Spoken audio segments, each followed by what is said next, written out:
ఇది చెరగని ప్రేమకు శ్రీకారం,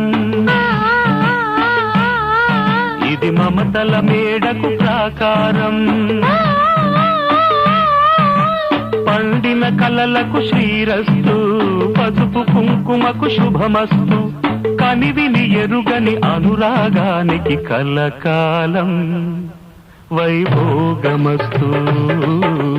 కలకాలం